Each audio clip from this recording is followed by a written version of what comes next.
चलिए बढ़ते आगे, सीधा रुक कर लेते हैं जहां गृह मंत्री अमित शाह प्रेस कॉन्फ्रेंस कर रहे हैं। क्या कुछ कह रहे हैं, सुनवा देते हैं आपको।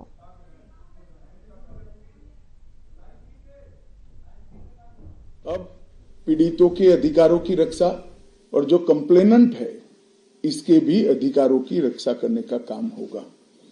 तो एक नए नजरिए के साथ ये तीनों कानून आज सुबह से ही, मतलब कल मध्य रात्रि से काम करना शुरू किए हैं।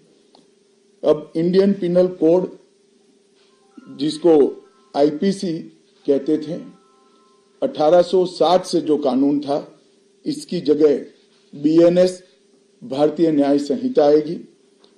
क्रिमिनल प्रोसीजर कोड, जिसको सीआरपीसी कहते थे, जो 1898 से अमल में था, इसकी जगह भारतीय नागरिक सुरक्षा संहिता बीएनएस आएंगे। और इंडियन एविडेंस एक्ट 1872 से जो इस देश के क्रिमिनल जस्टिस सिस्टम को गवर्न करता था, इसकी जगह भारतीय साक्ष्य अधिनियम बीएसए लागू होगा। तो बीएनएस, बीएनएसएस और बीएसए के लागू होने से पूरी न्याय प्रणाली का आपराधिक कानूनों की पूर्णतया इसके अंदर हम कह सकते अब भारतीय आत्मा है। इसके ढेर सारे प्रावधान ऐसे किए गए हैं जिससे कई समूहों को फायदा होगा। कई सारी दफाएं जो अंग्रेजों के समय से विवाद में रही, इसको हटाकर आज के समय के अनुकूल धाराएं जोड़ी गई है। और कई सारी ऐसी चीजें जिससे भारतीय नागरिकों को परेशानी थी, इसको उठाकर नए प्रावधान किए गए हैं। सबसे पहले हमने इसमें हमारे संविधान के स्पिरिट के तहत दफाओं की और चैप्टर्स की प्रायोरिटी तय की है। सबसे पहली प्रायोरिटी महिलाओं और बच्चों के अपराध को दी गई है और मैं मानता हूं कि ये करने की बहुत समय से पहले जरूरत थी।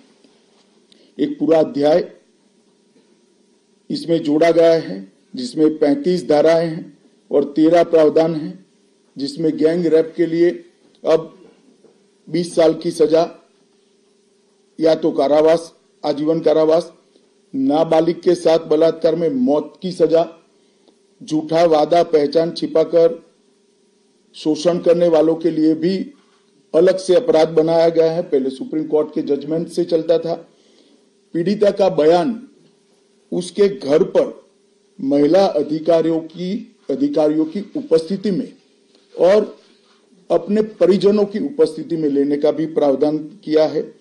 और इसके साथ साथ ऑनलाइन एफआईआर की व्यवस्था से भी ढेर सारी उत्पीड़न का सामना कर रही महिला एम्बरेसमेंट से बच पाएगी, ऐसा हमारा मानना है। सालों से देश भर में मॉब लिंचिंग के अपराध के लिए कानून में कोई प्रावधान नहीं था। प्रावधान करने की मांग होती थी। पहली बार मॉब लिंचिंग को परिभाषित किया गया है।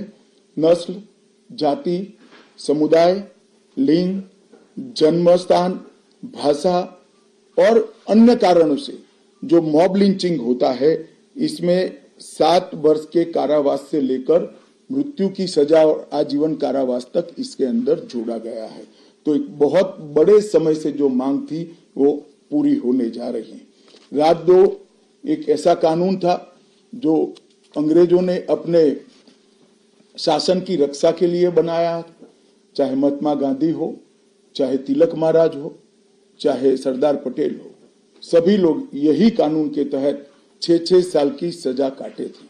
इसी कानून के तहत केसरी पर प्रतिबंध लगाया गया था। वो अपने राज्य की सुरक्षा के लिए अंग्रेजों ने बनाया हुआ कानून था। राजद्रोह को हमने जड़ से समाप्त कर दिया है और देश विरोधी हरकतों के लिए नई धारा लेकर आए हैं। पहले सरकार के खिलाफ स्टेटमेंट देना गुनाह था, अब भारत की एकता और अखंडता को क्षतिग्रस्त करने के लिए ये कानून अमल में आएगा। तो आजादी के इतने सालों के बाद ये कानून में बदलाव हुआ है, जो एक बहुत बड़ा परिचायक है हमारे संविधान के स्पिरिट का। मैं आप सभी के सामने बड़े विश्वास के साथ कहता हूं कि ये तीनों कानूनों के पूर्ण स्पिरिट के साथ देश भर में लागू होने के बाद ये कानून सबसे आधुनिक न्याय प्रणाली का सर्जन करेंगे। टेक्नोलॉजी को हमने न केवल अपनाया है, आने वाले 50 सालों तक टेक्नोलॉजी में जो भी अनुसंधान होने की संभावनाएं हैं, इस सबको कानून के अंदर हमने व्याख्या के तौर पर समाहित किया है, जैसे आने वाले समय में भी जो अनुसंधान होंगे वो व्याख्यायित किए गए। ये विश्व की सबसे आधुनिक न्याय प्रणाली बनेगी, इसका मुझे विश्वास है। कंप्यूटराइजेशन की प्रक्रिया ऑलरेडी पूरी हो गई है। 99.9% थाने कंप्यूटराइज हो चुके हैं। ई रिकॉर्ड जनरेट करने की प्रक्रिया भी हमने 2019 से ही चालू कर दी थी। 0 FIR, ई FIR, चार्जशीट और जवाब, ये सभी डिजिटल होगा। किसी को बड़े बड़े जेरोक्स निकालकर करने की जरूरत नहीं है। 1 लाख पेज की चार्जशीट भी एक छोटे से पेन ड्राइव से जजेस के सामने जाएगी और पक्षकर्ताओं को दिए जाएगी। 90 दिन के अंदर इस कानून में पीड़ित को, जिन्होंने न्याय की गुहार की है, उनको अपने केस का प्रोग्रेस ऑटोमेटिकली ऑनलाइन भेजा जाएगा। हमने इसके अंदर 7 साल और उससे ज्यादा सजा वाले सभी गुना में फोरेंसिक की टीम की विजिट को कंपलसरी कर फोरेंसिक एविडेंस को कानूनी जामा पहनाने का काम किया है। मैं मानता हूं कि इससे बहुत फायदा होगा। दोष सिद्धि का प्रमाण हम बहुत आगे तक ले जा पाएंगे। साक्ष्यों की रिकॉर्डिंग और जांच पड़ताल में रिकॉर्डिंग की अनुमति दी है। वीडियोग्राफी को सर्च और सीजर के वक्त पर अनिवार्य किया है, जिससे किसी को फंसाने की कोई साजिश न हो पाए। ई बयान बलात्कार की पीड़िता का या छेड़खानी की पीड़िता का ई बयान को भी कानूनी माना गया है और कोर्ट में ऑडियो वीडियो के माध्यम से पेशी करने का भी प्रावधान हमने किया है। ई पेशी में गवाह, आरोपी, विशेषज्ञ और पीड़ित सभी को कानूनी जामा पहनाने का काम किया है। इसमें जो फोरेंसिक विजिट को अनिवार्य बनाया गया है, इसको हमने दूरदर्शिता पूर्वक काम कर नेशनल फोरेंसिक साइंस लेबोरेटरी 2020 में बनाकर इसके लिए ट्रेन मैन पावर का सर्जन का काम ऑलरेडी कर चुके हैं। मुझे पूरा भरोसा है कि 3 साल के बाद इस देश में हर साल 40,000 से ज्यादा ट्रेन मैन पावर का फोर्स हमारी कानूनी क्रिमिनल जस्टिस सिस्टम की सेवा में उपलब्ध होगा। कमीशन का रेशियो इसके माध्यम से 90% तक ले जाने का हमने प्रावधान किया है और फोरेंसिक इंफ्रास्ट्रक्चर को बढ़ाने के लिए अभी हमारी कैबिनेट ने निर्णय किया है और 9 राज्यों में फोरेंसिक साइंस यूनिवर्सिटी के कैंपस खोले जाएंगे और 6 सेंट्रल फोरेंसिक लेबोरेटरीज को भी हमने करा है। ये कानून विक्टिम सेंट्रिक है। पहले दिनों तक किसी को पुलिस ले जाती थी, परिवार वालों को कोर्ट में आना पड़ता था। अब हमने कंपलसरी किया है कि हर थाने में रजिस्टर होगा और ई रजिस्टर भी होगा कि कौन सा अपराधी पुलिस की कस्टडी में है, जिससे हेबियस के माध्यम से कोर्ट में नहीं जाना पड़ेगा। तलाशी और रेड दोनों स्थिति में वीडियोग्राफी की जाएगी, जिससे पुलिस के अधिकारों का दुरुपयोग न हो पाए। और हमने अपराधियों को बेल को भी लंबे समय तक लंबित केसों में कानूनन बना दिया है, जिसमें एक निश्चित समय मर्यादा अपराध के अंदर जो सजा है उसके अनुपात में हो जाने के बाद जेल सुपरिटेंडेंट की जिम्मेदारी होगी कि इसको बेल पर रिहा किया जाए। तो इसके लिए कोर्ट में किसी को जाने की जरूरत नहीं पड़ेगी। इसमें विक्टिम को अपनी बात रखने का मौका मिलेगा, इंफॉर्मेशन का अधिकार मिलेगा और नुकसान के लिए क्षतिपूर्ति का भी अधिकार पहली बार भारतीय कानूनों में हम करने जा रहे हैं। 0 FIR, विक्टिम की FIR की प्रति की निःशुल्क प्राप्ति और 90 दिन में जांच का रिपोर्ट देने से इससे बहुत बड़ा फायदा होगा। समय पर न्याय लगभग 35 न्याय प्रणाली की 35 धाराओं में हमने समय मर्यादा निश्चित की है और ये टेक्निक के आधार पर प्रोसीडिंग्स होने के कारण भी समय पर न्याय मिलेगा। 3 दिन में एफआईआर दर्ज करनी है, 7 दिन के भीतर जांच रिपोर्ट पीड़िता के सार्वजनिक करनी है, 60 दिन के अंदर ही अपराध तय करने हैं और घोषित अपराधियों के खिलाफ 90 दिन के अंदर मुकदमा कायम करना है और आपराधिक मामलों में मुकदमे की सुनवाई के बाद ज्यादा से ज्यादा 45 दिन के अंदर जजमेंट की घोषणा करनी है। तो कई जगह पे हमने समय को कम कर बाध्य कर हमने जल्दी से न्याय मिल पाए इस दिशा में काम किया है। हमने 3 वर्ष से कम कारावास में 60 वर्ष से अधिक उम्र में के लोग जो है इसमें पुलिस अधिकारियों की पूर्व अनुमति अरेस्ट के लिए अनिवार्य करी है। गिरफ्तार व्यक्ति को 24 घंटे में मजिस्ट्रेट के सामने ले जाने का प्रावधान भी कानूनी बनाया है और 20 से ऐसी ज्यादा धाराएं हैं जिसमें पुलिस की जवाबदेही हमने सुनिश्चित करी है। पहली बार पीई का भी हमने प्रावधान इसके अंदर किया है। साक्ष्यों के संबंध में भी टेक्नोलॉजी को हमने बढ़ावा दिया है। इलेक्ट्रॉनिक साक्ष्यों के प्रति विश्वसनीयता बढ़े इसके लिए कानूनी प्रावधान कड़े किए हैं। सर्वर लॉग, स्थान संबंधी साक्ष्य और वॉइस मेल ये सब की व्याख्याएं की गई है। अब न्याय प्रक्रिया संविधान की 8वीं अनुसूची में आने वाली सभी भाषाओं में काम करती हो जाएगी। हमारी स्थानीय भाषाओं के लिए बहुत बड़ा फैसला है। हमारा पूरा सॉफ्टवेयर जो बनेगा वो 8वीं अनुसूची में आने वाली सभी भाषाओं में बनेगा। कानून बनने के बाद संसद ने पारित करने के बाद तैयारी के लिए ढेर सारा प्रयास भारत सरकार के गृह मंत्रालय और हर राज्य के गृह मंत्रालय और जस्टिस मंत्रालय ने किया है। लगभग 22.5 लाख पुलिस कर्मियों की ट्रेनिंग के लिए 12,000 मास्टर ट्रेनर्स बना दिए गए। कई इंस्टीट्यूशन को अधिकृत किया गया और 23,992 मास्टर ट्रेनर अब तक ट्रेन हो चुके हैं।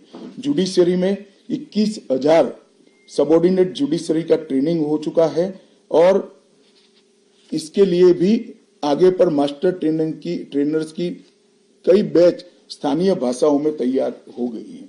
20,000 पब्लिक प्रोसिक्यूटर्स को ट्रेन किया गया है और लगभग हर प्रोसिक्यूटर को एक ऐप दे दिया गया है और नए कानून छापे हुए दिए गए हैं कि पुरानी धारा कौन सी थी, नई धारा कौन सी है।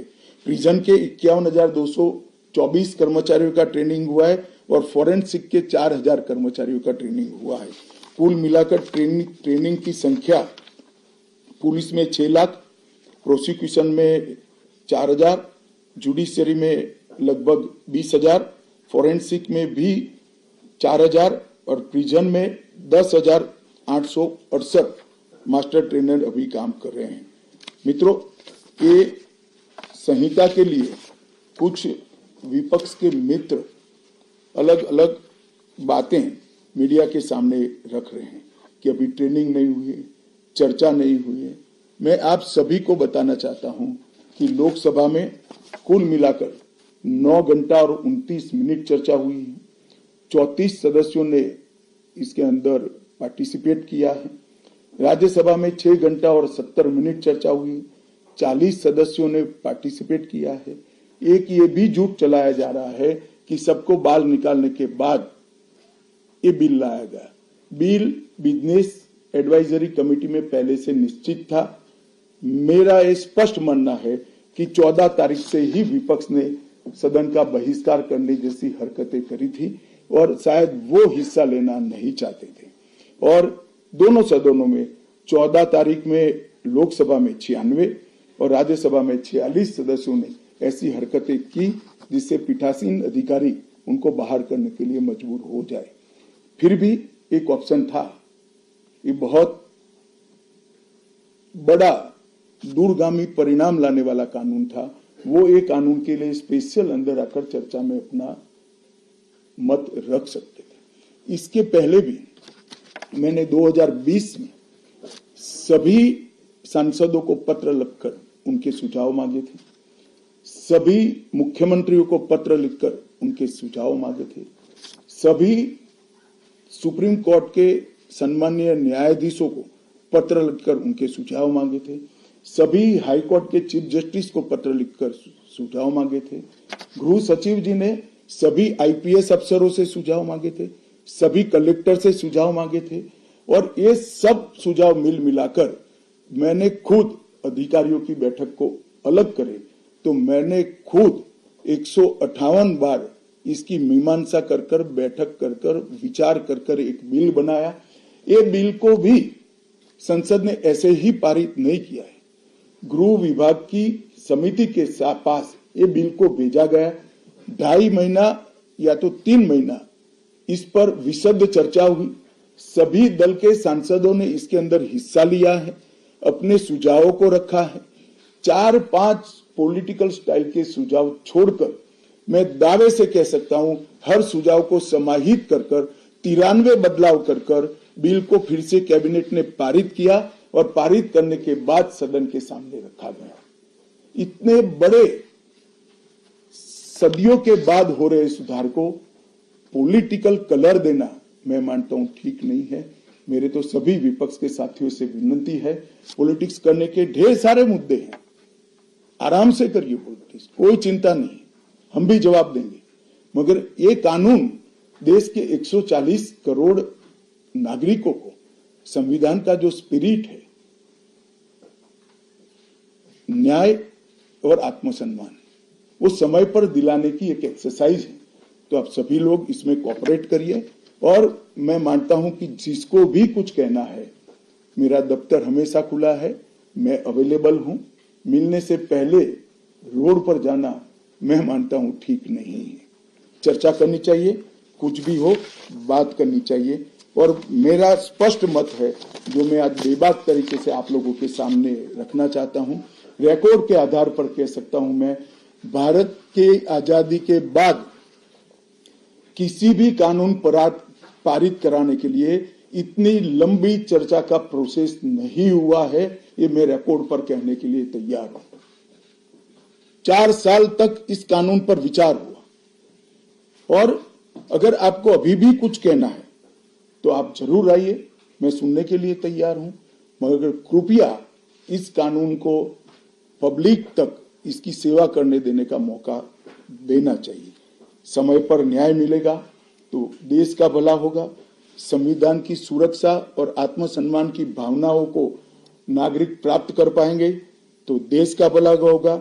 और सबसे बड़ा बदलाव है, हमने थोड़े धैर्य के साथ टीथिंग प्रॉब्लम को देश की जनता ने भी बड़े धैर्य के साथ लेकर सिस्टम को सुधारने का मौका देना चाहिए। और मैं सभी दलों से भी कहना चाहता हूं कि राजनीति से ऊपर उठकर आप इसका समर्थन करिए, और जो भी सुझाव जनता के हित में है लेकर आइए, हम इस पर चर्चा करने के लिए तैयार हैं। आप लोगों के मन में कोई बात है तो आप जरूर पूछ सकते हैं। सर, मैं नीरज पांडे हूं, एबीपी न्यूज से। मेरा सवाल है सर, पहले के कानून में किसी भी आरोपी को जब गिरफ्तार किया जाता था तो 15 दिन के रिमांड की व्यवस्था थी। अभी जो नया कानून है उसमें गिरफ्तारी के 60 दिनों तक कभी भी या तो एक साथ या हिस्सों में बुलाकर रिमांड पे लिया जा सकता है, तो इससे फायदा क्या होगा? नहीं, मैं आपको समझाता हूं, ये भ्रांति फैलाई गई है कि रिमांड का समय बढ़ाया गया है। मैं स्पष्ट कर देना चाहता हूं कि नए कानूनों के तहत, बीएनएस के तहत रिमांड का समय 15 दिन का ही है। मैं आप लोगों के सामने डिटेल में बताना चाहता हूं, आरोपी को आज पुलिस ने कस्टडी में लिया, कोर्ट ने रिमांड दे दी, और आरोपी अस्पताल में भर्ती हो जाता है और 15 दिन तक अस्पताल में रहेगा, तो क्या इसकी पूछताछ ही नहीं होगी? पूछताछ करनी चाहिए या नहीं करनी चाहिए? इसलिए हमने प्रावधान किया है कि 15 दिन की अपर लिमिट के अंदर, 60 दिन की अपर लिमिट के अंदर पुलिस इसका रिमांड ले सकती है, वरना उसको तो जुडिशियल कस्टडी में जेल में पहले भी रहना था और बाद में भी रहना है। एक दूसरा आरोपी पकड़ा जाता है, पुलिस को दोनों को इकट्ठा करके पूछताछ करनी है, तो कैसे करेगी? तो 15 दिन की लिमिट को हमने नहीं बढ़ाया है। रिमांड 15 दिन की ही होगी। 60 दिन के भीतर 1 या 2 टुकड़ों में आप 15 दिन की रिमांड दे सकते हैं। भ्रांति फैलाई जा रही है कि रिमांड का पीरियड बढ़ाया गया है। कृपया मैं आप सबसे निवेदन करता हूं कि इसको आप क्लैरिफाई करिएगा, जिससे जनता में गलत बात न जाए। टोटल 15 दिन होगा, टोटल 15 डेज विदिन 60 डेज। अभी कपिल सिब्बल भी उठाया जा रही है। वो जानबूझकर उठा रहे हैं, मैं मानता हूं उन्होंने तो पढ़ा होगा कानून। सर ये आज से ये कानून लागू हुआ, लेकिन सबसे पहला जो मामला FIR हुआ दिल्ली में देखे तो स्ट्रीट वेंडर के खिलाफ कर दिया है। ये झूठ है, ये झूठ है। सबसे पहला मामला अब तक के रिकॉर्ड के हिसाब से ग्वालियर के पुलिस थाने में हुआ है और चोरी का है। किसी की मोटरसाइकिल चोरी कर ली गई 1,80,000 की वैल्यू की। इसका मामला 12:10 पर रजिस्टर हुआ है। पहला मामला नहीं है। और जो वेंडर के खिलाफ मामला रजिस्टर हुआ, इसका प्रावधान पहले भी था, ये नया प्रावधान नहीं है। पुलिस ने इसका रिव्यू का प्रोविजन का उपयोग कर वो मामले को खारिज कर दिया। एक आपने तो ये कहा है कि जितने भी लॉज बन रहे हैं शेड्यूल 8 की लैंग्वेजेस में मौजूद होंगे, पर तमिलनाडु की जो रूलिंग पार्टी है DMK, उनको अपोजिशन और कुछ और पार्टीज का भी नाम हिंदी में क्यों है, जो पूरे देश में एप्लीकेबल हो? देखिए, मैं अलग बात कहना चाहता हूं। एक तो पूरा कानून तमिल में उपलब्ध कराया जाएगा। एक बात समझिए, प्रोसीडिंग तमिल में होंगी। अगर नाम के लिए भी आपके मन में कोई विरोध है तो मिलकर करना चाहिए। मुख्यमंत्री जी, सांसद, मुझे तो कोई ने ना किसी ने मिलने का समय मांगा है, ना कोई मिलने आया है। फिर भी मैं सभी से अपील करता हूं कि जो कुछ भी आपकी ग्रीवेंसीज हैं, या तो ऐसा लगता है कि ये धाराएं जनता की सेवा ठीक से नहीं कर पाएगी, इसको लेकर मुझे मिलिए। कानूनों का बहिष्कार ये रास्ता नहीं है। पॉलिटिक्स करने के ढेर सारे रास्ते हैं। पायल मेहता सर, आपने ये बिल इंट्रोड्यूस किया, उसके बाद ये होम कमेटी में गया, वहाँ पे भी विस्तृत चर्चा हुई, पर विपक्ष में कभी भी जो कुछ नेता है, जो वकील है, वो कह रहे हैं कि इसको सिलेक्ट कमेटी या स्टैंडिंग कमेटी में क्यों नहीं भेजा, इतनी हड़बड़ी क्या थी इस बिल को? नहीं भेजा ही था, गृह विभाग की संसद की कमेटी में भेजा था, जिसमें सिर्फ चिदम्बरम खुद थे और सबसे ज्यादा हिस्सा लेने वाले सदस्यों में चिदम्बरम साहब थे। और कांग्रेस पार्टी ने पहले चिदम्बरम जी नहीं थे तो उसको रखा स्पेशली। स्पीकर ने अनुमति भी दी कि ठीक है भाई, इनका अनुभव है, लॉयर है, तो असिस्ट करेंगे कमेटी को। स्टैंडिंग कमेटी में नहीं भेजा, सिलेक्ट कमेटी। क्या फर्क पड़ता है? स्टैंडिंग कमेटी, इसमें भी प्रोरेटा मेंबर है, सभी दलों के सदस्य थे। चलो पीयूष, वहां तक से बड़ा आरोप लगाया जा रहा है विपक्ष के द्वारा कि सभी कानून ड्रैकोनियन है, और दूसरा ये कि ये कानून के माध्यम से सरकार जो है हिंदुस्तान को एक पुलिस स्टेट में कन्वर्ट करना चाहती है। देखिए, मैंने आज आपको एक नोट भी गृह विभाग के माध्यम से अधिकृत नोट दिया जाएगा, जो मेरा आप सभी से निवेदन है कि इसको आप कृपया आप सबके अखबार और टीवी चैनल्स के अंदर जनता के लिए रखें। ड्रैकोनियन कानून तो वो थे जिसको हटाया गया है। ये कानून तो भारत की संसद ने और भारत की न्याय प्रणाली को आधुनिक बनाने वाले हैं, जिसमें पीड़ितों के अधिकार की रक्षा की गई। आप मुझे बताइए, पहले दिनों तक कस्टडी में रखने के बाद कोई परिजनों को जवाब नहीं देता था, हेबियस कर सुप्रीम कोर्ट या हाई कोर्ट में आते थे। हमने प्रावधान करा कि ऊपर एक रजिस्टर रखना पड़ेगा कि मेरी कस्टडी में फला फला व्यक्ति है। इससे पुलिस विभाग बढ़ेगा या कम होगा? कई सारी कोर्ट में फरियाद आती थी, सच झूठ तो कोर्ट को तय करना होता है, मगर कंप्लेंट्स आती थी कि पुलिस ने ये मेरे घर में रख दिया और मुझ पर आरोप लगा दिया। उस वक्त वीडियोग्राफी करना ये पुलिस राज को बढ़ावा देगा या कम करेगा? 24 घंटे में अपराधी को न्यायाधीश के सामने ले जाना ये पुलिस राज को कम करेगा या बढ़ाएगा? गिने चुने पुराने दकियानुसी कुछ शब्द और कुछ वाक्य कानून को पढ़े बगैर जनता में डालकर गलत फहमी करने का प्रयास करें। मेरी सभी से विनती है, कृपया ऐसा मत करें।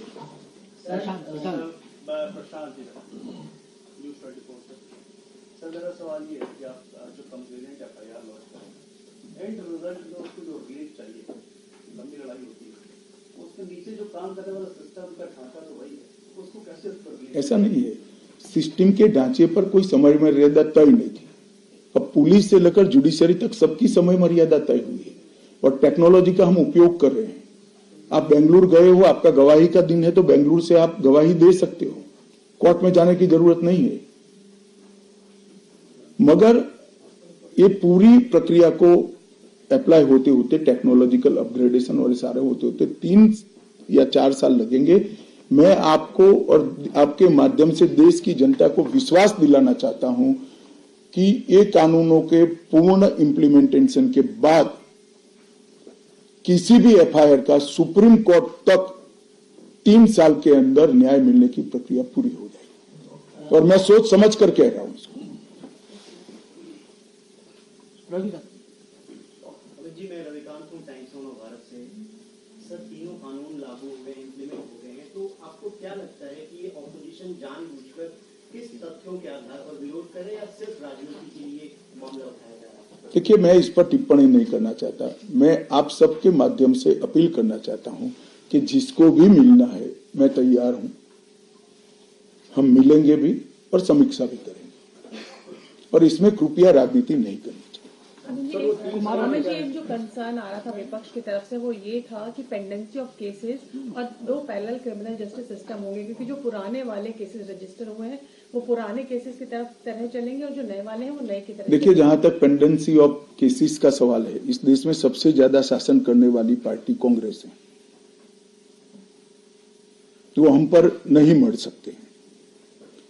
पेंडेंसी ऑफ केसेस को कम करने के लिए ही ये कानून लाए और मैं स्पष्टता कर दूं पुराने और नए कानून के लिए, गुनाह की तिथि 1/7/2024 के पहले की होगी, इसमें पुराने कानून के तहत प्रक्रिया चलेगी और 1/7/2024 के बाद होने वाले हर गुनाह को ये तीनों नए कानूनों के हिसाब से चलाया जाएगा, इसमें कोई कंफ्यूजन नहीं।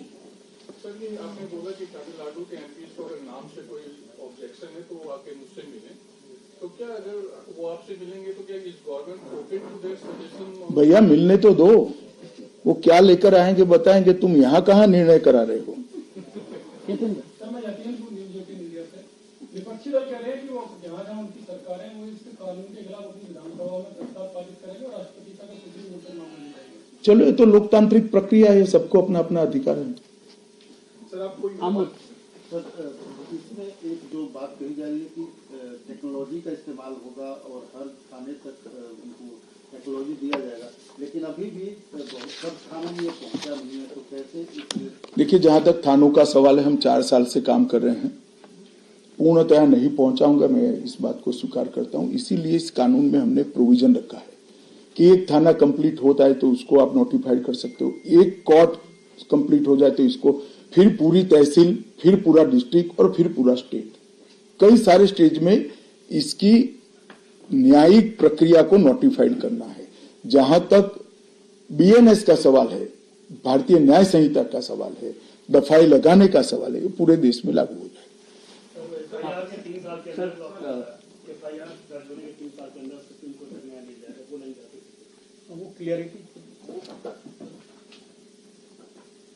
मैं आप सभी के माध्यम से देश की जनता को विश्वास दिलाना चाहता हूं कि इस कानून के संपूर्ण इम्प्लीमेंटेशन के बाद और कुछ तकनीकी तैयारियां करनी है, ये तकनीकी तैयारियां होकर थाना और कोर्ट नोटिफाइड होने के बाद किसी भी न्याय मांगने वाले व्यक्ति को एफआईआर की डेट से 3 साल के अंदर सुप्रीम कोर्ट तक न्याय मिल जाएगा, इसका मुझे भरोसा है और कानूनों में इस प्रकार का हमने प्रावधान किया है।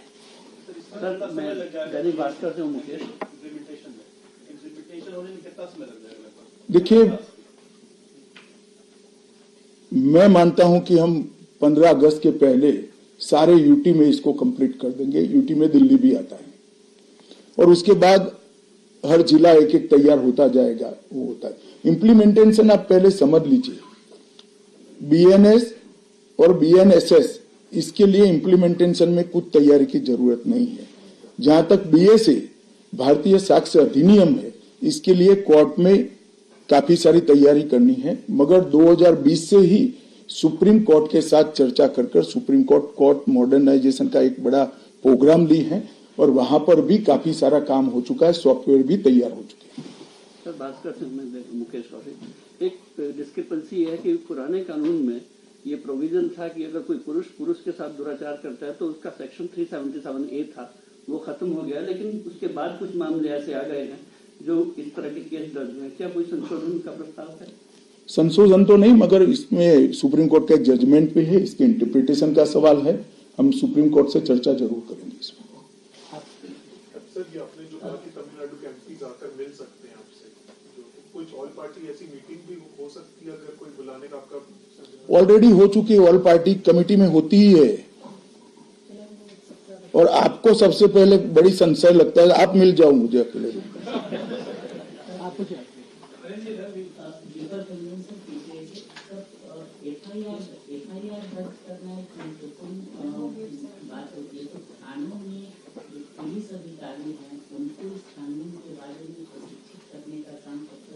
भैया आप शायद सुने नहीं, 6,20,000 पुलिस कर्मचारियों का ट्रेनिंग हो चुका है, और हमारे यहाँ 17,000 के करीब, कितने हैं गोगिया जी थाने? 17,000 थाने हैं, उसमें 6 लाख कर्मचारियों का ट्रेनिंग कंप्लीट हो चुका है।